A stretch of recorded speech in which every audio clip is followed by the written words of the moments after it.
to fix the borders and the fentanyl crisis. That's a tough one.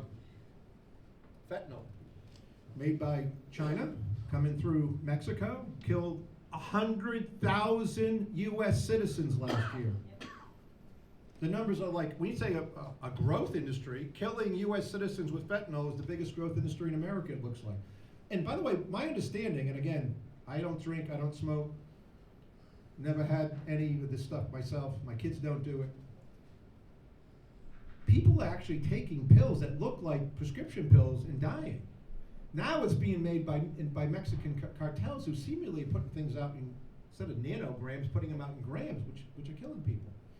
So it's a multi-step problem, but the biggest problem is Mexico.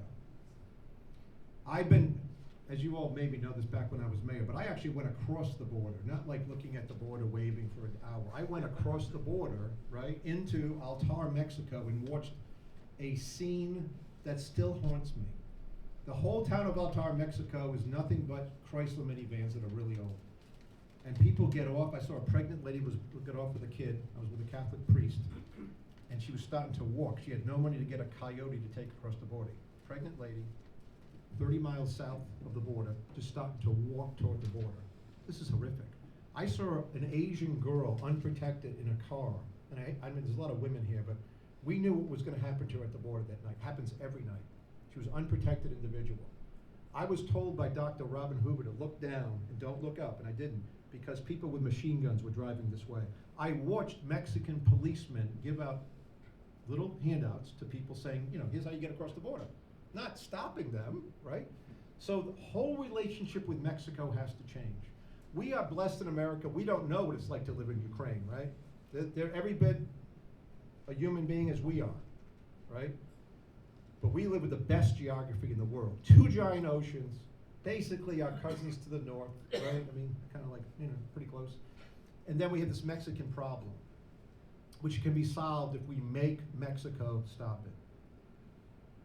I don't like to say things that we can't do, like send our army to take out these people ourselves, but someone has to work on Mexico more than, in addition to building a wall, in addition to not letting people come across, in addition to, by the way, here's the one thing we never do.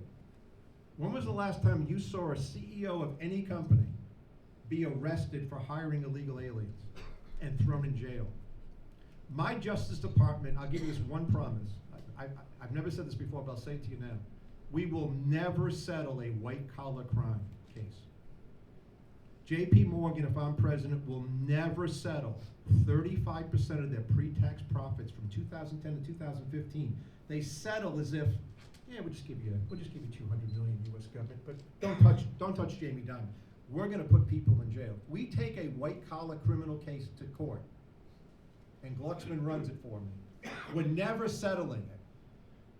And then, believe me, a lot of this stuff would stop. People in America arrested, hiring illegal aliens, jail, 6 years. Things change. People don't like to go to jail. But we never do that. We go after the illegal alien, we never go after the employer. We never talk about Mexican government, which is totally out of control. Like you think you're going to send more stuff in a truck across the border? No. We'll collapse their economy if we have to, because we've got to stop this stuff, finally, once and for all. You know, for years, the Republicans wanted cheap labor, and they were fine with everything. And Democrats just wanted, by the way, they thought wrongly that Hispanic people who came to our country would be Democrats. I used to say to myself, wait a second, I'm down across the border. These guys go to church, right? They're working their butt off. They sound to me like Republicans. I used to say this like on the radio shows back in, and you know what? It looks like back in the south part of Texas, it looks like that's happening. People fleeing the Democratic Party. They were never really in it. They're like, what do you do? I don't want to get into all the progressive stuff. They're like, I don't do that. I go to church on Sunday. I got a right? So they're not with, so they never, the Democrats never realized this about Hispanic people. And not all Hispanic people and this and that, but people coming across the border generally become Republicans over time. You know? Anyway.